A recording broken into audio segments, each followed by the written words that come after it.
Well, today we are seeing a number of individuals step forward. I think it's going to be a rather crowded field, probably around 10 individuals that are interested in doing the job, and we will have a forum on Monday to hear what their plans are to move forward, what their vision is for the conference and the country, and then we'll have another vote on Tuesday.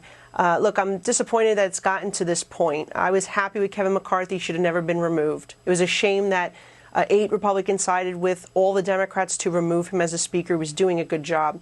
I also would have supported Steve Scalise had his nomination come to the floor. I was an early supporter of Jim Jordan.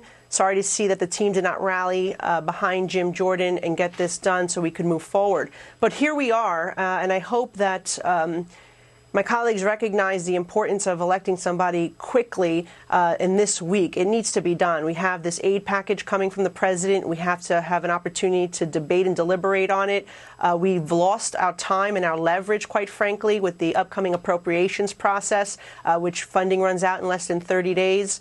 And so we have to move forward from this, and I hope that now we'll just go to the floor and support the person who comes out of this process with the most votes. Do you think Republicans, or maybe worry that Republicans just look silly for not being able to elect a new speaker after the first one, after Kevin was removed? I'm certainly concerned about that. I mean, I think it's unfortunate that we're too busy arguing with each other instead of actually taking the fight to the Senate and the White House for the things the American people want to deliver some conservative wins.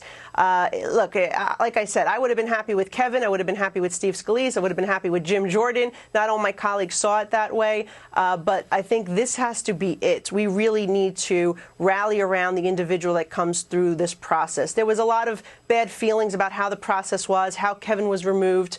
But short of Kevin wanting to run again and be the speaker, I feel like this is going to be a nice open field. Let's have those real discussions. And maybe it is someone who shouldn't have been so obvious. You know, maybe it is important that we hear from these rank and file members about what their vision for our conference is. But regardless, we have a lot of work to do, and I get concerned that every day that goes by, we are losing time and leverage in this appropriations battle right now, where we were hoping to use our leverage to secure the border, to force the Senate to actually do something, since they refused to take up the Border Security Act that we passed back in May.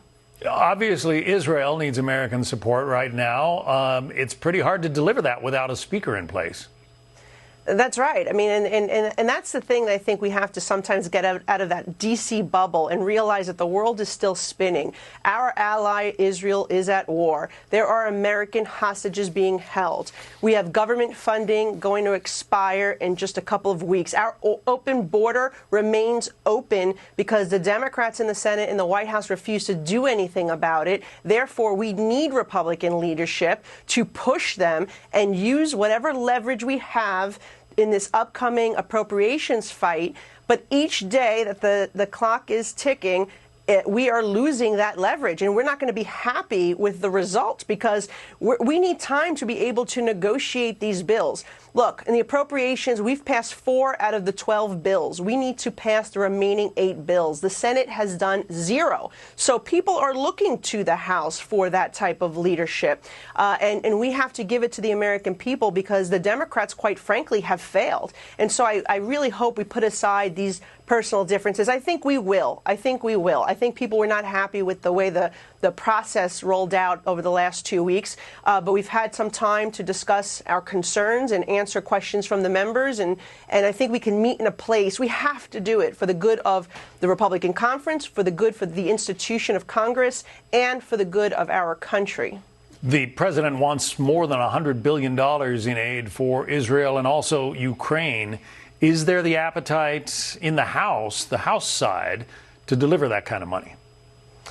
Well, I think that these issues need to be taken up separately. I think that the president, what he's looking to do is leverage Israel to get more aid for Ukraine and to get some other funding that he wants to see jammed through. And he's going to take advantage of the fact that Republicans right now are not all together in the House and don't have a speaker, and that we're running out of time. If we had a speaker, I would imagine that person would have said, we need to take up the Israel aid right now. That is incredibly important. Ukraine has received funding, and we're open open perhaps to more funding, but we need to know where the money's going, what the goal, what the plan is relating to that. And with the border, he's asking for more money as well, but we don't see, if this is going to be to process more paperwork or to house more migrants in New York City, which my constituents don't want to see, then, that's another issue. We want to make sure we actually get border security policy that stems this unsustainable and unsafe flow. Maybe our control room can put up the slate of potential speakers who are interested in the job. By the end of the week, if you're correct, one of those people might be elected Speaker of the House, going to have a fractious caucus to deal with. Congresswoman Nicole Malliotakis, Republican of New York, thank you. Thank you.